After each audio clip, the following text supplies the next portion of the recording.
घरफोडी करणाऱ्या सराईत गुन्हेगाराकडून 21 तोळ सोनं हस्तगत, एकूण 12,08,800 रुपये किमतीचा मुद्देमाल हस्तगत। नाशिक शहरात व परिसरात घडणाऱ्या घरफोडी चोरींच्या गुन्ह्यांना प्रतिबंध करण्याच्या दृष्टीने उपाययोजना करणे व त्यास आळा घालण्यासाठी याबाबत वरिष्ठांनी गुन्हे शाखेला आदेश दिले होते।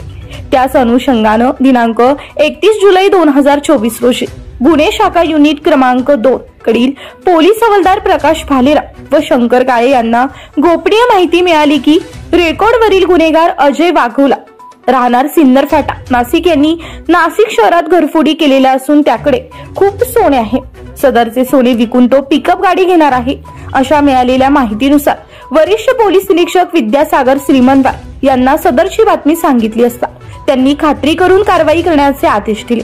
त्यांच्या मार्गदर्शनाखाली सहाय्यक पोलीस उपनिरीक्षक विलास गांगुर्डे, राजेंद्र घुमरे, पोलीस हवालदार प्रकाश भालेराव, शंकर काळे, सुनील आहेर यांनी सिन्नर फाटा महानगरपालिका दवाखान्याजवळ उभा असलेला रेकॉर्डिंग वरील गुन्हेगार अजय राजू वाघेला वय 26 वर्ष सध्या राहणार गामने यांच्या मळ्यात मखमलाबाद शिवार नाशिक मूळ राहणार रावेल रेल्वे स्टेशन जवळ बोर झोपडपट्टी तालुका जिल्हा जळगाव या सापळा रचून ताब्यात घेऊन त्यास घरफोडीबाबत विचारपूस केली असता त्यानं नाशिक शहर पोलीस आयुक्तालय हद्दीतील उपनगर पोलीस स्टेशन गुन्हा रजिस्टर नंबर 55/2024 भादवी कलम 454-380 उपनगर पोलीस स्टेशन गुन्हा रजिस्टर नंबर 205/2024 भादवी कलम 454-380 3 इंदिरानगर पोलीस स्टेशन गुन्हा रजिस्टर नंबर 179/2024 भादवी कलम 454-380 प्रमाणे दाखल असलेल्या गुन्ह्याची चोरी कबुली केल्याची माहिती दिली।